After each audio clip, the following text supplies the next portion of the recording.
자, 오늘은 우리 마태복음 보겠습니다. 마태복음 3장입니다. 마태복음 3장 1절에서 3절. 그때 침례 요한이 이르러 유대 광야에서 전파하여 가로되 회개하라 천국이 가까웠느니라 하였으니 저는 선지자 이사야로 말씀하신 자라 일렀으되 광야에 외치는 자의 소리가 있어 가로되 너희는 주의 길을 예비하라 그의 첩경을 평탄케 하라 하셨느니라. 아멘. 이 사복음서 중에 여러 가지가 일치하겠지만 특별히 이 침례 요한에 대한 기사는 이 네 권의 책들이 한결같이 말합니다. 침례 요한. 자, 그래서 마태는 회개하라 천국이 가까웠느니라 그러면서 그렇게 말한 침례 요한은 어디에서 유래했느냐? 이사야의 말씀하신 자라 광야에 외치는 자의 소리다. 침례 요한을 그렇게 소개했어요. 자, 마찬가지로 마가도 마가복음 1장 3절로 4절. 광야에 외치는 자의 소리가 있어 가로되 너희는 주의 길을 예비하라 그의 첩경을 평탄케 하라. 기록된 것과 같이 침례 요한이 이르러 광야에서 제사함을 받게 하는 회개의 침례를 전파하니. 아멘. 여기도 마찬가지로 침례 요한을 소개하는데 광야에 외치는 자의 소리다. 자, 누가도 마찬가지죠. 자, 누가복음 3장 3절로 6절. 요한이 요단강 부근 각처에 와서 제사함을 얻게 하는 회개의 침례를 전파하니 선지자 이사야의 책에 쓴 바 광야에 외치는 자의 소리가 있어 가로되 너희는 주의 길을 예비하라 그의 첩경을 평탄케 하라. 모든 골짜기가 메워지고 모든 산과 작은 산이 낮아지고 굽은 것이 곧아지고 험한 것이 평탄하여질 것이요 모든 육체가 하나님의 구원하심을 보리라 함과 같으니라. 아멘. 여기도 침례 요한을 광야에 외치는 자의 소리다. 자, 요한도 마찬가지예요. 요한도. 자, 요한복음 1장 19절에서 23절. 요한복음 1장 19절에서 23절.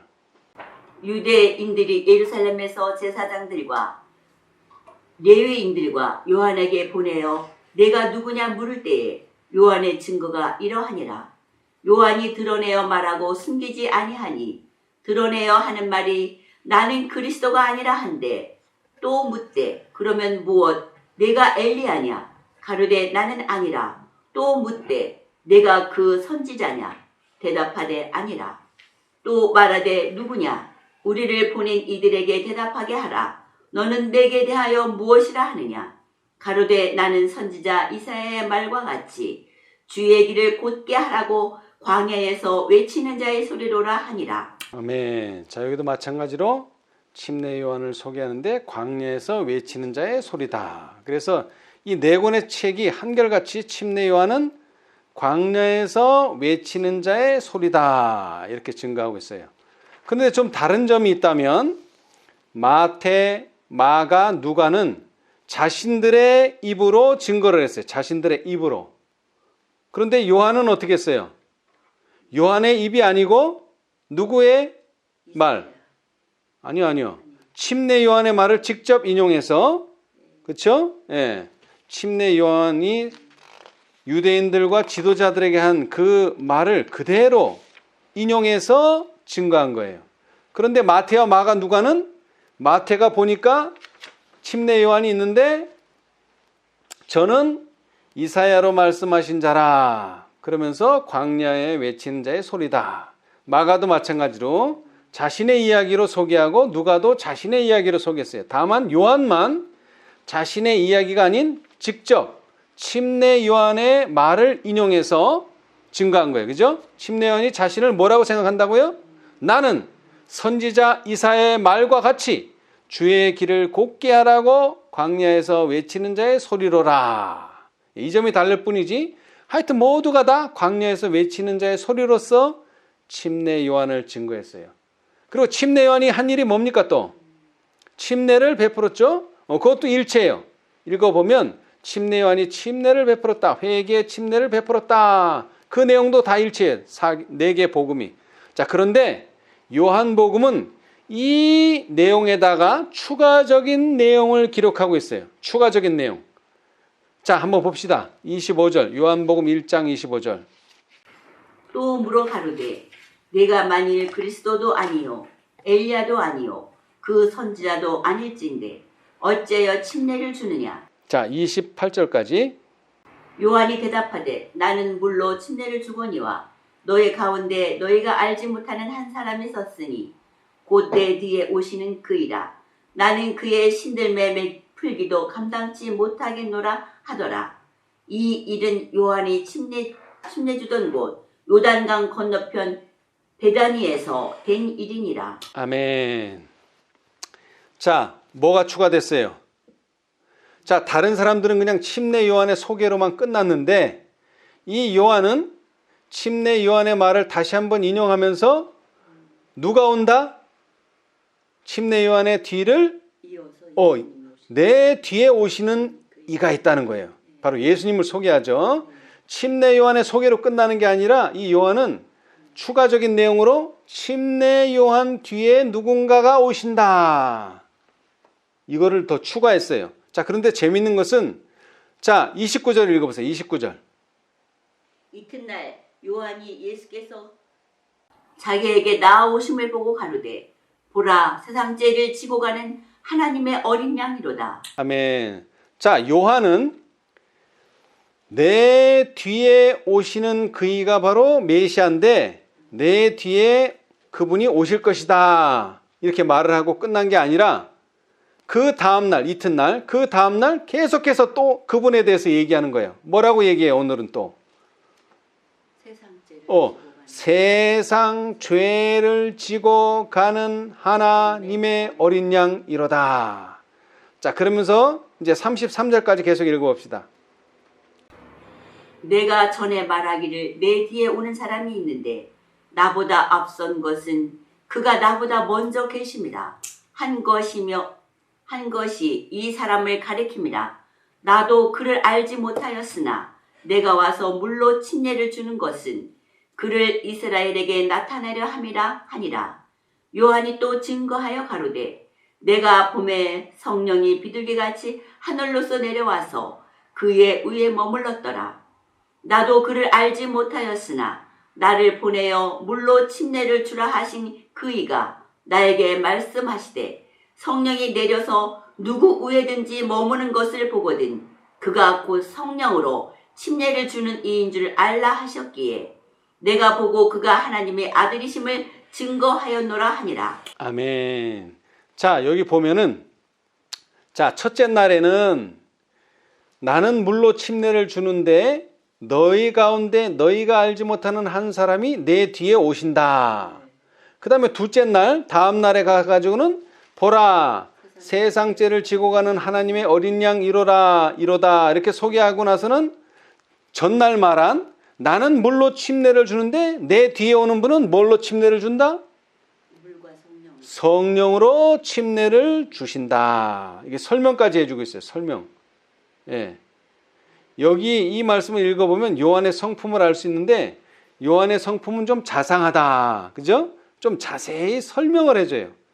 또 다른 세 개의 복음서를 우리는 보통 공관복음이다 이렇게 얘기해요. 공관복음. 왜 공자가 들었냐면 이 세 사람 마태, 마가, 누가는 거의 비슷하게 묘사해요. 모든 게 비슷해요. 그런데 유독 누구만? 이 요한만 좀 달라요. 이 세 사람과는 좀 달라요. 다르다고 해서 다른 사건이 벌어진 건 아니고 똑같은 사건 침례 요한에 대해서도 이 요한은 좀 더 부가적인 설명을 해요. 그런데 다른 사람들은 그냥 그는 광야에 외치는 자의 소리여 침례를 베풀었다. 요거밖에 없어요. 그러나 이 요한은 그 요한이 누구를 소개하고 있다 지금? 예수님. 근데 첫날은 어떻게 소개했어요? 내 뒤에 오시는 그이가. 그 다음에 다음 날은 세상 죄를 지고 가는 하나님의 어린 양이로다. 자, 그런데 이틀로 끝나지 않아. 자, 또 읽어봅시다. 35절. 또 이튿날 요한이 자기 제자 중 두 사람과 함께 섰다가 예수의 다니심을 보고 말하되 보라 하나님의 어린 양이로다. 자, 거기까지 일단요. 자, 보세요. 여기 또 이튿날. 이 몇째 날에 이제 이게? 3일째예요. 3일째. 네, 3일째. 네. 자, 뭐라고 얘기했어요? 이번에는 하나님의 어린 양이로다. 자, 다시 말하자면 둘째 날에 말한 세상 죄를 지고 가는 하나님의 어린 양을 다시 반복한 거예요. 보라 하나님의 어린 양이로다. 예. 자, 그래서 이 예수님을 더 강조한 거예요. 3일 동안 계속 강조한 거예요. 첫째 날은 내 뒤에 오시는 이, 둘째 날은 세상 죄를 지고 가는 하나님의 어린 양, 셋째 날에는 하나님의 어린 양. 그러나 이미 둘째 날에 어떤 어린 양? 세상 죄를 지고 가는 하나님의 어린 양으로 소개했기 때문에 셋째 날에는 그냥 하나님의 어린 양이라고만 해도 뭐가 생각나야 돼요? 세상 죄를 지고 가는 하나님의 어린 양이 생각나야 되겠죠? 자, 그러면서 37절로 39절. 두 제자가 그의 말을 듣고 예수를 쫓거늘 예수께서 돌이켜 그 쫓는 것을 보시고 물어 가라사대 무엇을 보았느냐? 가로되 랍비여 어디 계시오니이까? 하니 랍비는 번역하면 선생이라. 예수께서 가라사대 와 보라. 그러므로 저희가 가서 계신 데를 보고 그날 함께 거하니 때가 제10시쯤 되었더라. 아멘. 자, 이렇게 3일 동안 예수님을 가리키고 강조하니까 누가 생긴 거예요, 이제? 제자가 생긴 거예요, 제자가. 3일을 강조하니까. 그 제자가 누굽니까? 뒤에 나오겠지만 바로 안드레와 요한입니다. 안드레와 요한. 자, 그런데 여기에 특별한 기사가 하나 있어요. 39절에 보면 그날 함께 거하니 때가 얼마? 제10시쯤 되었더라. 한 오후 4시라고 이렇게 생각되는데 유대인의 시간으로. 자, 그런데 이 요한은 제가 가끔 말씀드리지만 이 요한은 1장부터 21장 마지막 장까지를 쓰면서 어떻게 썼다고요? 어떻게 썼어요? 자세히가 아니고 자상하게가 아니고 시간의 순서대로 정확하게 100% 정확하게 됐어요. 그런데 마태, 마가, 누가복음은 약간 시간이 중요하면 조금 앞에 갔을 수도 있고 또 뒤에 갔을 수도 있고 시간이 약간 틀려요. 그러니까 순서대로 기록을 안 했어요. 그런데 요한은 정확하게 100% 시간의 순서대로 딱딱 기록을 했어요. 그러니까 시간에 뭐한 사람이다? 엄격한 사람이에요. 그런 시간에 엄격한 사람이 여기 뭐를 기록했어요, 지금? 제자가 된 시간을 기록해놨다면 제자가 된 시간. 그죠? 지금 우리도 그러잖아요. 무슨 날, 몇 월 며칠 하면은 그게 뭐 하는 날이에요? 그 날을 기억한다는 건 내가 그날 뭔가 특별한 일이 생겼다는 얘기죠. 그죠? 그럴 때 그 날이 생각나잖아요. 근데 이건 날이 아니라 시간. 그러니까 얼마나 특별하다는 거예요, 이게. 상당히 특별한 일이 그날 벌어졌다는 거예요. 몇 시에? 제10시. 그러니까 이 요한이 예수님의 제자가 됐다는 것은 뭡니까? 뭔가 예수님으로부터 깊은 인상을 받고 이제 요한의 제자에서 침례 요한의 제자에서 예수님의 제자로 선생님을 바꾸는 상황까지 벌어지게 됐다는 거죠. 그렇죠?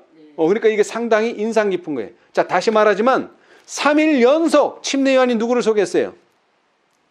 예수님을. 첫날에는 뭐라고? 내 뒤에 오시는 그이. 좀 자세한 설명이 없어요. 네. 그런데 둘째 날에 가서는 설명을 이제 구체적으로 합니다. 누구? 세상 죄를 지고 가는 하나님의 어린 양. 구체적으로 설명해 줬어요. 그 다음에 셋째 날에는 다시 반복해서 강조하는 거예요. 하나님의 어린 양. 그래서 이 3일을 통해서 누가 생겼어요?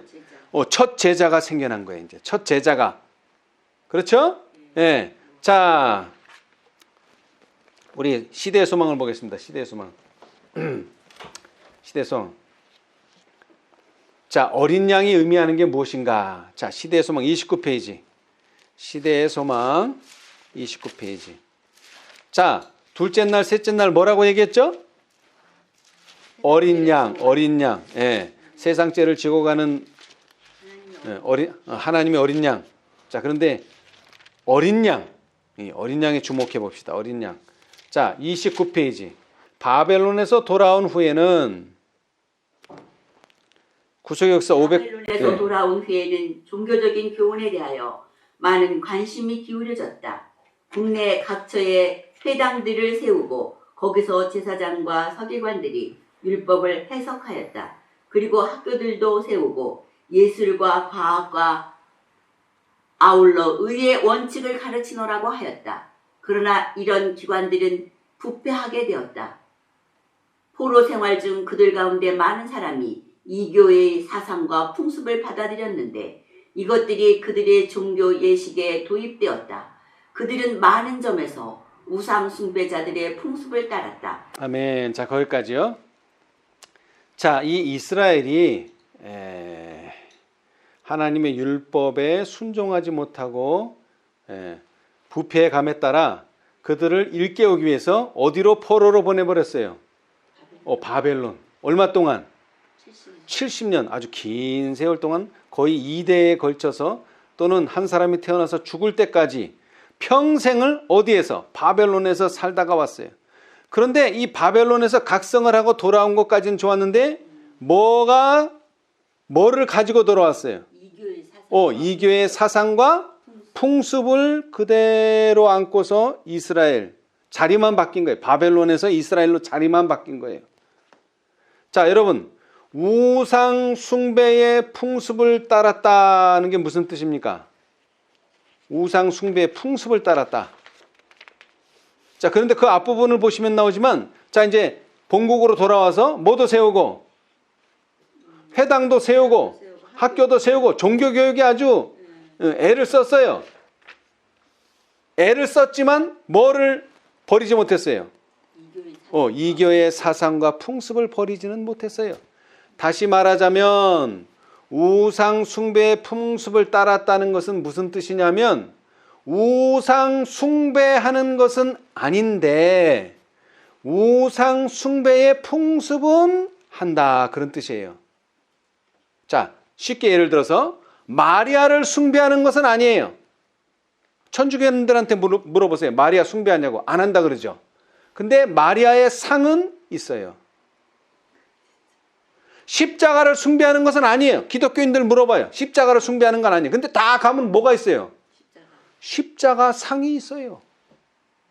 이게 바로 우상 숭배의 풍습을 따랐다, 이 얘기하는 거예요 지금. 숭배는 안 해요.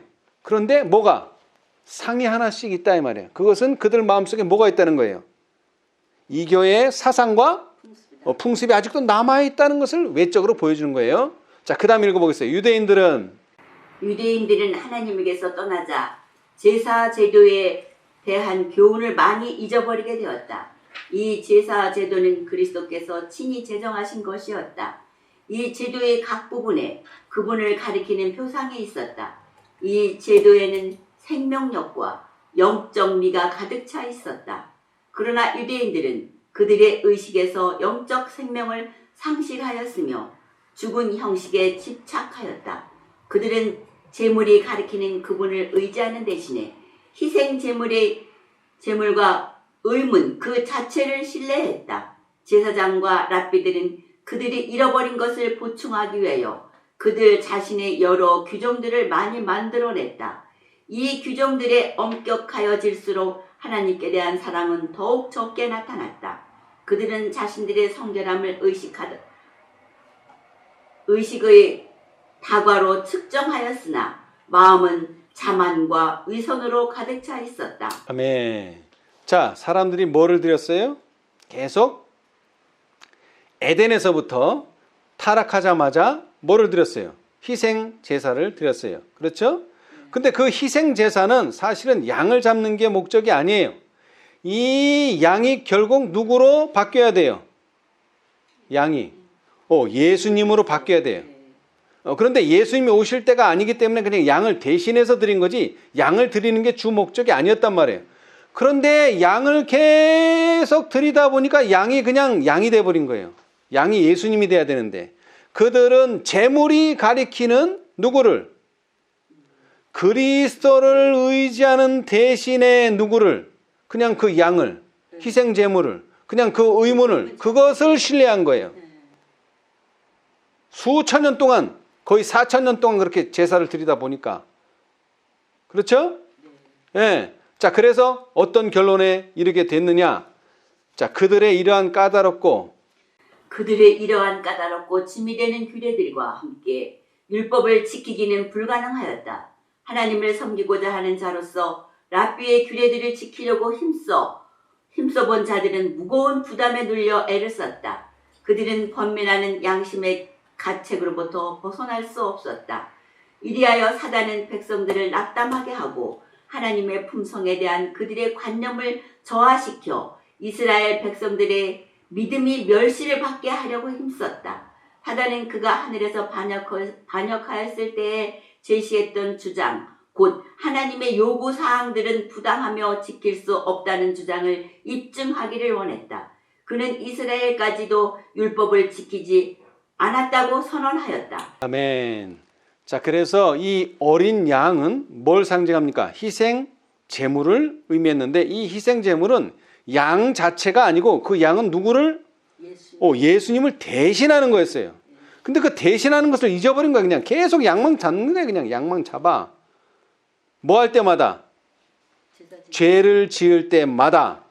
예수님께서는 계속 죄를 지으라고 양을 준 게 아니에요. 언젠가는 너희가 의로운 사람이 돼서 더 이상 양이 필요 없을 때가 오도록 하기 위해서 양을 대신 준 건데 나 죄 지으면 어때? 양 잡으면 되지. 그러면서 계속 죄를 짓는 거야. 죄를 끝내는 게 아니라 죄를 끝내라고 제사 제도를 만들었는데 이거는 죄를 계속 유지하도록 만드는 제도가 돼버렸어요. 거꾸로. 그렇죠? 네. 예. 자, 그래서 어린 양과 관련해서 이 희생 제도의 의미를 다시 한번 되새겨 보겠습니다. 자, 부조화 선지자. 이번에는 부조화 선지자로 가서 364페이지 왼쪽 첫 번째 문단 아담에게 위임된 희생 제도도 그의 후손들에 의하여 왜곡되었다. 미신, 우상숭배, 잔인, 방탕이 하나님께서 지시하신 단순하고도 의미심장한 봉사를 부패시켰다. 우상숭배자들과의 오랜 교제를 통하여 이스라엘 백성들은 많은 이교의 습관들을 그들의 예배에 혼합시켰다. 그러므로 여호와께서 시내산에서 그들에게 희생 제사에 관한 명확한 지시를 주셨다. 성막이 완성된 후 그분은 속죄소 위에 나타난 영광의 구름 속에서 모세와 교통하시고 제사 제도와 성소에서 유지되어야 할 예배 형식에 관한 완전한 지시를 그에게 주셨다. 이와 같이 모세는 의식에 관한 율법을 받아 책에 기록하였다.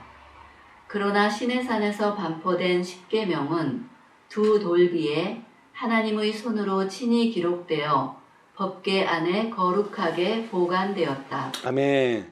자, 우리가 기억하는 것은 많은 사람들이 또 기억하는 것은 시내산에서 뭘 주셨다? 십계명, 두 돌비를 주셨고 그것은 뭐다? 율법이다. 이렇게 생각한단 말이에요. 근데 사실은 시내산에서 요거 율법만 준 게 아니에요. 두 돌비만 준 게 아니에요. 뭐도 줬다? 성막을 완성한 다음에 뭐를 주셨다? 제사 제도와 성소에서 유지되어야 할 예배 형식도 같이 주신 거예요. 그러니까 두 가지를 줬단 말이에요. 이제 밑에 설명이 나오는데, 근데 사람들은 뭐만 생각해요?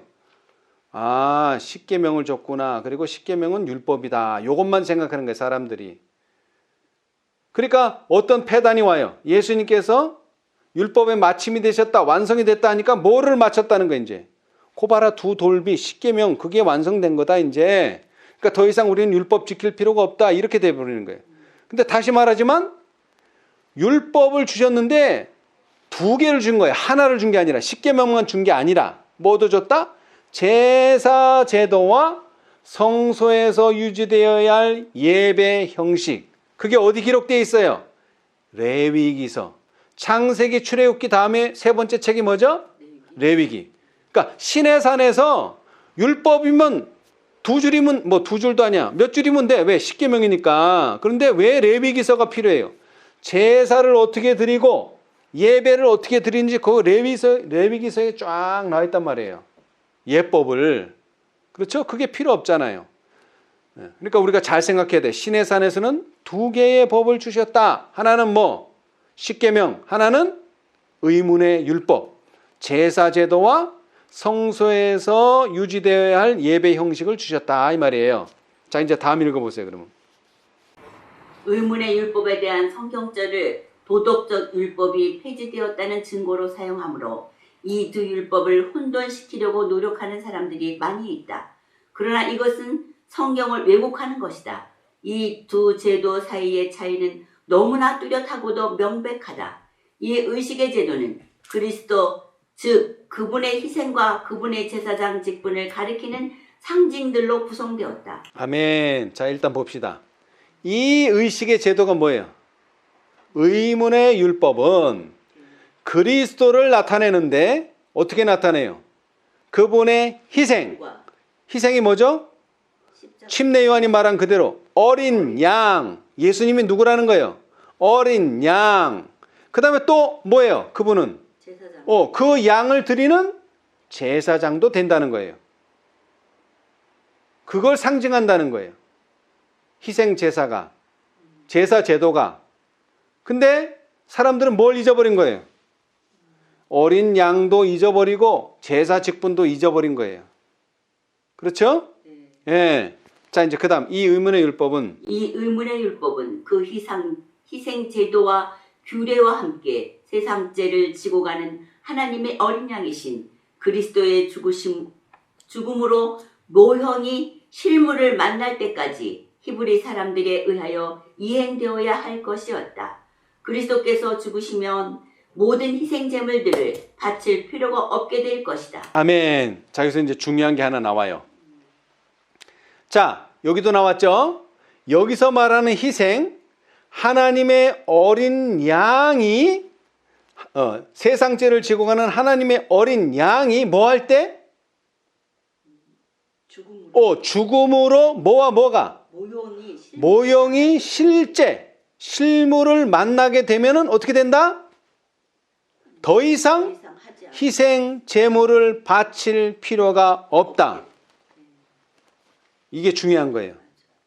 이게. 예. 자, 그래서 어린 양이라는 게 중요한 거예요. 자, 어린 양은 언제 어린 양이 된다고요? 죽을 때. 제사 드리기 위한 양이에요. 그러니까 양이 살아있으면은 그건 아직은 어린 양으로서 그 직무를 다한 게 아니에요. 뭐가 돼야 돼요? 이 양이 희생을 당해야 돼. 이 양이 죽어야 돼요. 이 양이 죽을 때 비로소 그게 가치가 있고 그렇게 될 때 뭐를 나타내는 거예요? 그리스도의 죽음, 십자가를 표상한다 이 말이에요. 죽지 않으면 그건 더 이상 십자가가 아니죠. 죽어야죠. 희생이라고 말했는데 희생을 안 당하면 그건 희생이 아니잖아요. 그래서 지금 요한복음 1장에서 하나님의 어린 양이라고 말했다는 것은 결국 이 양은 뭐야 돼야 된다? 죽어야 된다. 그것을 침례 요한이 가리키고 있었단 말이에요. 그리고 그것을 제자들도 알아야 됐는데 몰랐기 때문에 예수님이 죽는다니까 다 도망가 버린 거예요. 예. 자, 그 다음 이것이 바로 그리스도께서 제하여 버리사 십자가에 못 박으실 율법이다. 그러나 십계명의 율법에 대하여 시편 기자는 여호와여 주의 말씀이 영원히 하늘에 굳게 섰나이다 라고 선언한다. 그리고 그리스도께서도 친히 내가 율법을 폐하러 온 줄로 생각지 말라고 말씀하시고 진실로 너에게 이르노니 천지가 없어지기 전에는 율법의 1.1핵이라도 반드시 없어지지 아니하고 다 이루리라고 가능한 크게 강조하여 주장하셨다. 여기에 그분은 과거에 하나님의 율법의 요구에 어떠했으며 그 당시에 어떠했는지를 가르치실 뿐만 아니라 이 요구는 천지가 존속하는 한 보존되리라는 것을 가르치셨다. 하나님의 율법은 그분의 보좌와 같이 변하지 아니한다. 그것은 각 시대를 통하여 인류에게 율법의 요구를 주장할 것이다. 아멘. 자, 예수님은 어떻게 하나님의 어린 양이 되셔야 합니까? 예수님은 어떻게 세상 죄를 지고 가는 하나님의 어린 양이 되셔야 되죠? 죽음으로써 그렇게 되는 거예요. 죽지 않으면은 어린 양 아니에요. 그죠? 죽어야 돼요. 그래서 죽음으로써 세상 죄를 지고 가는 하나님의 어린 양이 돼서 희생이 되셔야 된다 이 말이에요. 그렇죠? 네. 자, 그런데 에덴 이후에 아담과 하와가 타락한 이후에 많은 양들이 죽었어요. 특히 어린 양들이 죽었어요. 1년 된 양들이 죽었어요. 자, 그런데 그 중에서도 특별히 우리는 무엇을 생각해야 되느냐? 자, 부조와 선지자 68페이지. 자, 부조와 선지자 68페이지. 희생 제사들은 사람에게 그의 죄를 항상 상기시켜주고 자신의 죄에 대한 참회가 동반된 시인과 약속된 구속주를 믿는 그의 신앙의 고백이 되도록 하나님에 의하여 제정되었다. 그것들은 타락한 인류에게 죽음을 가져온 것은 죄라는 엄숙한 진리를 깊이 명심시키려고 제정되었다. 아담에게 있어서 첫 희생 제사는 가장 고통스러운 의식이었다. 그의 손은 하나님만이 주실 수 있는 생명을 취하기 위해 들려져야만 하였다. 그는 이때 죽음을 처음으로 목도하였다. 그는 자신이 하나님께 순종하였었더라면 사람이나 짐승이 죽는 일이 없었으리라는 것을 알았다. 무죄한 동물을 희생 제물로 죽이면서 그는 자기의 죄가 흠없는 하나님의 어린 양의 피를 흘릴 수밖에 없다는 것을 생각하고 떨었다.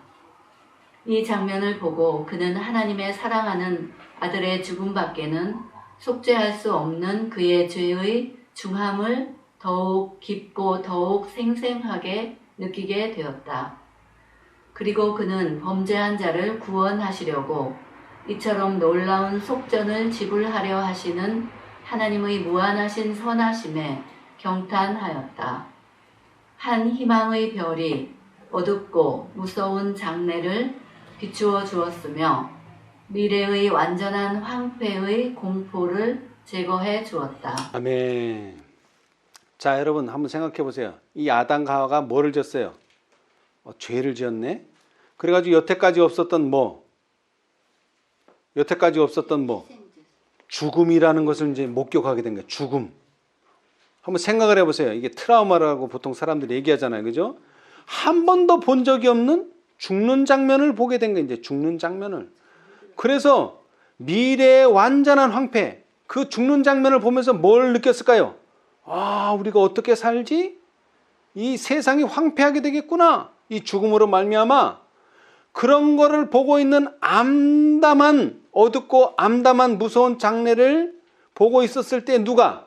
예수님께서 희생 제사를 통해서 한 죄 없는, 그러면서 흠 없는 하나님의 어린 양이 죽어야 된다고 하는 것을 보여주시면서 그 양이 아니고 누가 될 것이다?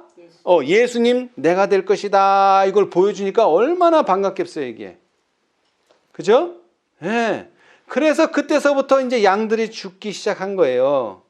그런데 실제로 그러면 예수님은 언제 이런 죽음을 당하실 것인가? 언제 당하실 것이에요? 언제? 아니, 연도를 따지지 말고 어느 날에? 6월절에 그렇게 돼야 된다는 거예요. 왜? 왜 6월절에 그렇게 돼야 돼요? 물론 에덴 동산에서 범죄한 다음부터 양들이 죽기는 했어요. 매일이 아니라 죄 지을 때마다 죽었어요. 그죠? 죄 지을 때마다. 왜? 그 죄를 용서받기 위해서. 그런데 예수님 그냥 아무 날에나 가다가 한 날 딱 잡아가지고 죽는 게 아니에요. 정확히 그날에 돌아가셔야 돼. 근데 그날은 언제냐? 6월절이야. 왜? 6월절이 상징하는 게 뭐예요? 6월절이 상징하는 게 뭐예요? 애굽 세상에서 나와서 하늘나라로 가는 시작점이란 말이에요. 그러니까 그날 돌아가셔야 되는 거예요. 자, 봅시다. 출애굽기 12장 1절 5절.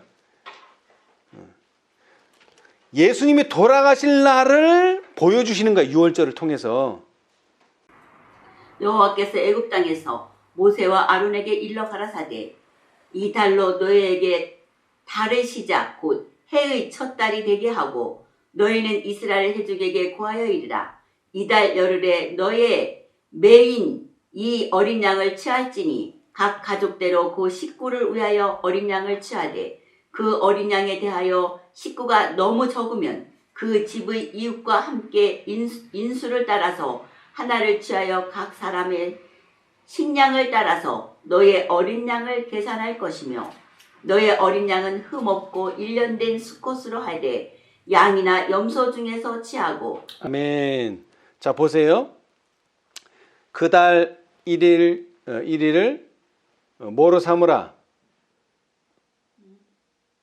이 달로 너희에게 달의 시작 곧 해의 첫 달이 되게 하고, 그 다음에 열흘이 지나면 어떡하라? 어린 양을 취하라. 어린 양을 취하는 게 있고 어린 양을 죽이는 게 있어요. 일단 어린 양을 취해야 돼요. 그 다음에 언제? 3일 후 4일째 되는 날 어떻게 해야 돼요? 이제 죽여야죠. 희생을 해야죠. 예. 자, 그런데 이 양이 그냥 죽이는 걸로 끝나는 게 아니에요. 이 양의 고기를 또 어떻게 해야죠? 먹어야 돼. 그래서 각 사람의 식량을 따라서 너희 어린 양을 계산하라. 이 양이 큰 놈도 있을 거고 작은 놈도 있을 거 아니에요. 그죠? 작은 어린 양도 있고 1년 되긴 했는데 좀 작은 양도 있고 좀 큰 양도 있을 거 아니에요. 근데 어떤 사람이 큰 양을 식구가 많고 사람이 많으면 큰 양을 잡고, 그 다음에 작으면 식구가 적으면 적은 양을 잡는 거예요. 그래서 이 양은 그냥 죽임으로 끝나는 게 아니에요. 뭐다? 식량. 그래서 예수님이 특히 요한복음에 뭐라 그랬어요? 나는 생명의 떡이다. 너희 양식이라는 거예요. 뭐까지? 죽는 것으로 끝나는 게 아니에요. 죽어서 그 고기가 살이 뭐가 된다는 거예요? 너희를 살리는 또 양식이 된다. 근데 여기서 중요한 건 뭐예요? 어떤 양을 구해야 돼요? 흠 없어야 되고 또 1년 된 2년, 3년, 4년, 5년, 6년 이렇게 늙은 양이 아니고 청년 양, 1년 된 흠 없는 양이어야 돼요. 양이나 염소라고 표현했지만 양이에요. 양이어야 돼요. 근데 중요한 것은 뭐가 없어야 된다? 흠이 없어야 된다. 이게 중요해요. 흠이 없어야 된다. 예. 자, 침례 요한이 가리킨 양은 어떤 양이에요? 하나님의 어린 양이긴 한데 뭐가 없는? 흠이 없는 양이에요. 거기에는 표현되어 있지 않지만, 자, 베드로전서를 보겠어요. 베드로전서 1장 18, 19절. 너희가 알거니와 너희 조상의 유전한 명령된 행실에서 구속된 것은 은이나 금같이 없어질 것으로 한 것이 아니요 오직 흠없고 점없는 어린 양 같은 그리스도의 보배로운 피로 한 것이니라. 아멘. 자, 여기서 그리스도를 어떻게 표현했어요? 흠 없고 점 없는 뭐 같은? 어린 양 같은 그리스도. 베드로가 표현한 거예요.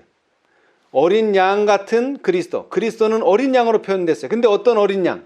흠도 없고 점도 없는. 자, 히브리서에서는 이 어린 양을 어떻게 표현했느냐? 자, 4장 15절. 히브리서 4장 15절. 그리스도를 어떻게 표현했느냐?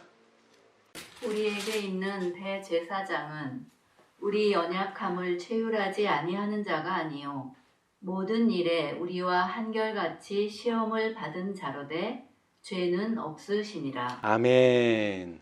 흠도 없고 점이 없다는 건 뭐가 없다?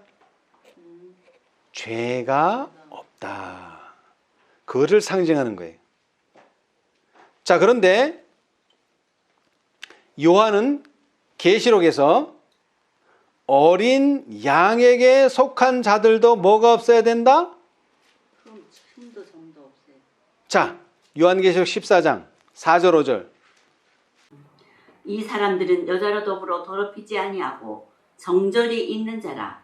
어린 양이 어디로 인도하든지 따라가는 자며 사람 가운데서 구속을 받아 처음 익은 열매로 하나님과 어린 양께 속한 자들이니 그 입에 거짓말이 없고 흠이 없는 자들이더라. 아멘. 자, 예수님이 어린 양이라고 여태까지 설명했는데 그 설명한 사람이 누구예요? 예수님이 어린 양이라고 설명한 사람이 누구예요? 첫째는 침례 요한. 그 다음에 그 침례 요한의 말을 들은 누가? 요한이 예수님은 어린 양이시구나. 그래서 결국 십자가에 돌아가셔야 되는구나. 근데 그 어린 양이 계시록에도 또 나와요. 그러면서 그 어린 양, 그리스도에게 속한 자들이 있는데 그들도 또 뭐가 없어? 거짓말이 없고 흠이 없는 자들이더라. 그러니까 이 흠이 없다 그랬으니까 이건 거짓말은 점으로 보면 되겠네. 그죠? 흠도 없고 점도 없다. 베드로가 말했는데 여기는 거짓말도 없고 흠도 없는 자. 그들도 또한 누구를 따르는 자? 어린 양에게 속한 자다. 자, 그런데 재미있는 것은 이 어린 양이라는 단어가 요한복음에 3번 나와요. 요한복음에. 어디 나와요? 요한복음 어디 나와요? 읽었잖아, 1장. 1장. 자, 1장 29절. 1장 29절. 첫 장. 요한복음 첫 장. 1장. 이튿날 요한이 예수께서 자기에게 나오심을 보고 가로되 보라 세상 죄를 지고 가는 하나님의 어린 양이로다. 아멘. 자, 그다음 36절. 예수의 다니심을 보고 말하되 보라 하나님의 어린 양이로다. 아멘. 자, 이 어린 양은 누구예요? 예수 그리스도.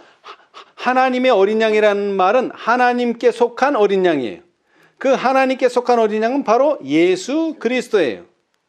자, 그런데 요한복음 마지막 장 21장 15절에도 어린 양이 나와요.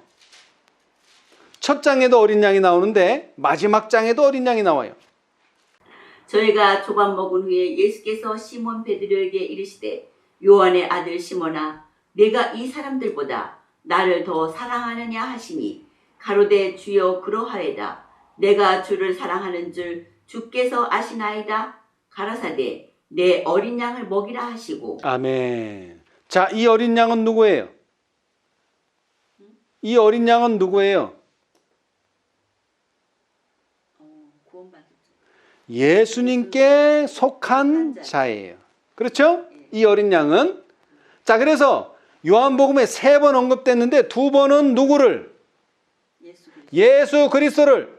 그리고 마지막 한 번은 예수님께 속한 자녀들.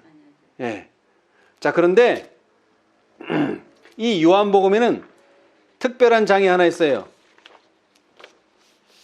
요한복음 10장이에요. 요한복음 10장. 자, 요한복음 몇 장으로 되어 있다고요? 21장. 그 딱 중간에 뭐가 들었어요?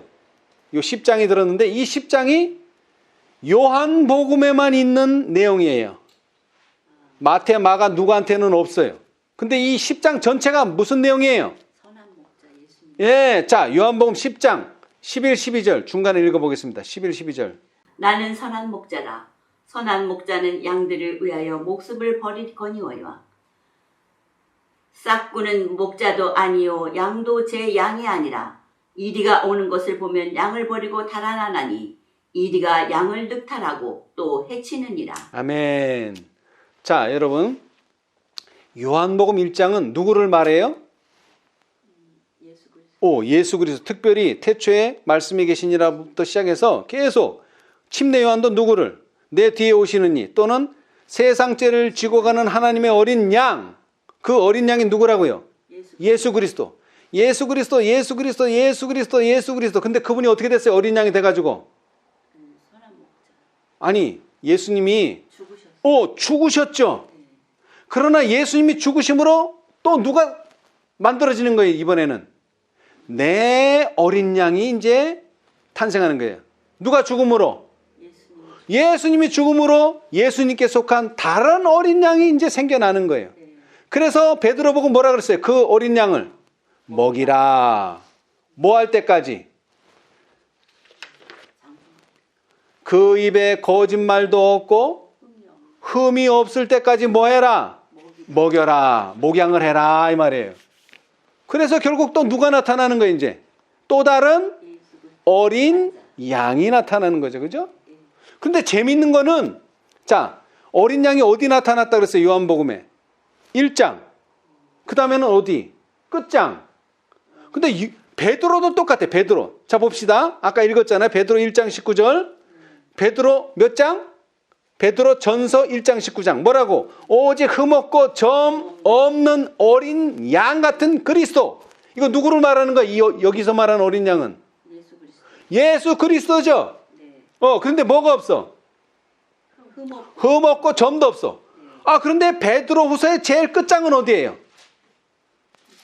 베드로 후서 3장이 끝장이에요. 3장이 끝장. 마지막 장이야. 14절. 그러므로 사랑하는 자들아 너희가 이것을 바라보나니 주 앞에서 점도 없고 흠도 없이 평강 가운데서 나타나기를 힘쓰라. 아멘. 여기다가 점도 없고 흠도 없는 어린 양같이 나타나기를 힘쓰라. 이랬으면 우리가 참 이해하기 좋을 텐데 어린 양은 없어요. 그죠? 근데 뭐 하라?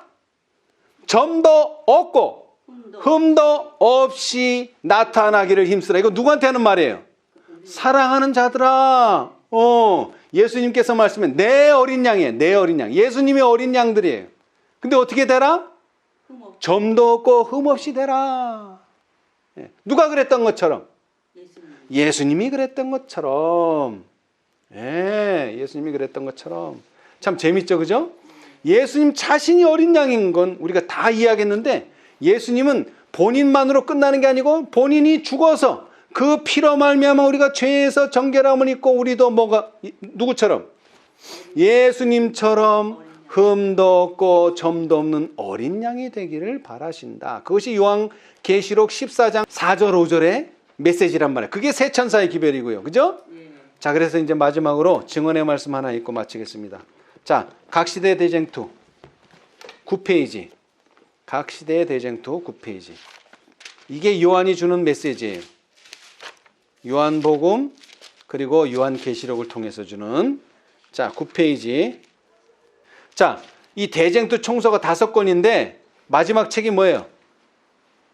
마지막 책 5번째 책이 뭐냐고요?